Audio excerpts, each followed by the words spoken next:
Dr. Song continued to run through the halls of the Baohe base. She remembered Mr. Kim said that the data storage sign on the floor, not on the door.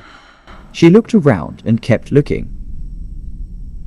In the middle of searching, she gets a call from Chairman Gong and tells her to join the team, because Mr. Lee Giza doesn't answer calls. Meanwhile, Lee Giza was still trying to pick up the sample bottle that fell on the floor. Because of his hard working, finally, he got it. He was so surprised at the sample bottle. It turned out that the sample he was looking for was a bottle of water. Unknowingly, there are the creatures that are stalking him.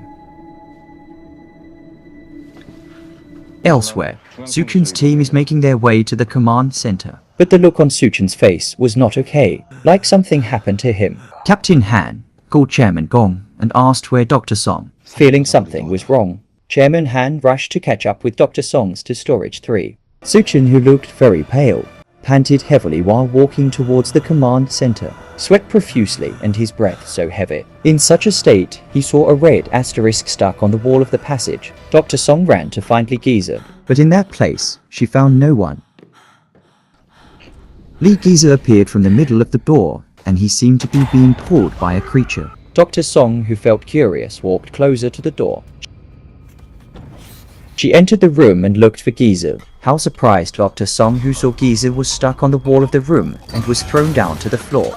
Dr. Song was hysterical when he saw Giza die in that place. She looked at Jice's hand holding a sample bottle. When Dr. Song was looking at the sample vials, Chairman Kong appeared and approached her.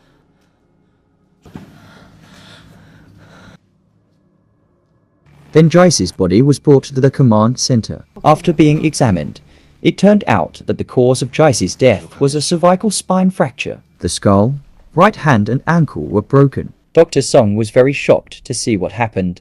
Then, Captain Han approached him. He was suspicious why the Siu pilot was alone in the lockup 3. Captain Han scolded Dr. Song for leaving Giza alone. To see if it's true, Captain Han checks the camera on Dr. Song's. Meanwhile, Suchin's team had arrived at the command center. They are seen conversing together.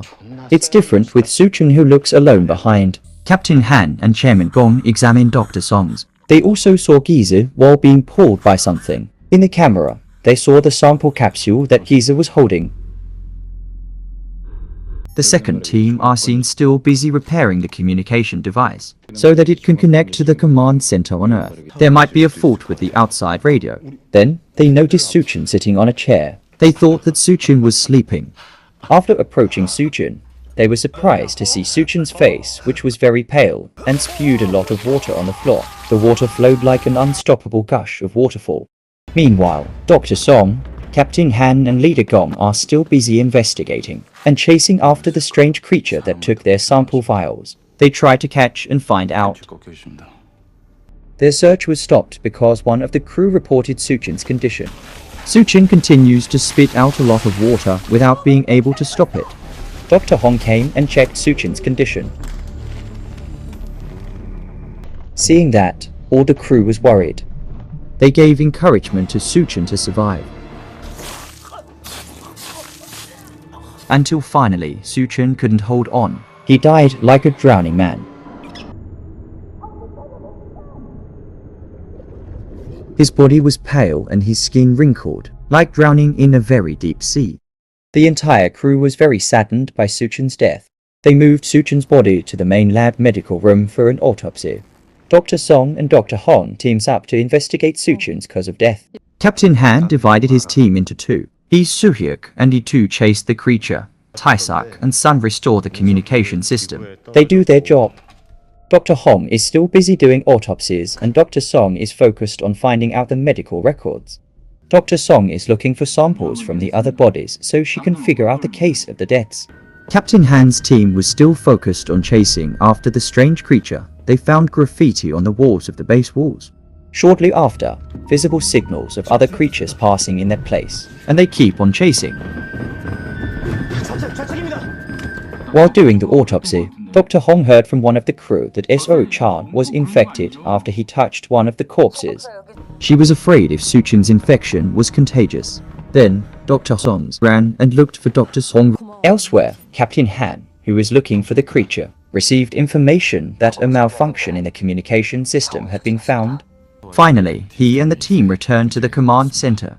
While Dr. Song continued to run towards the place to take samples, she was accompanied by one of the crew, and they're busy taking some samples from the remains in that place. When taking samples, she found the body of her dead sister sprawled there.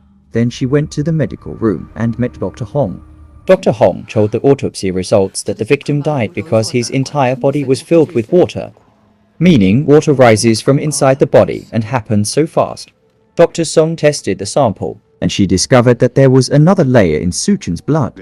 In the communications systems room, the crew has found that the cause of the malfunction is in the digital unit connected to the communications tower. Because the elevator is dead, one way to get there is by anchoring. Even though it was too dangerous, but Captain Han volunteered to do it. They were getting ready to leave the Baohe base and Captain Han made an emergency anchorage. Will Captain Han succeed? And what is Suchin's cause of death? Please continue to part 4.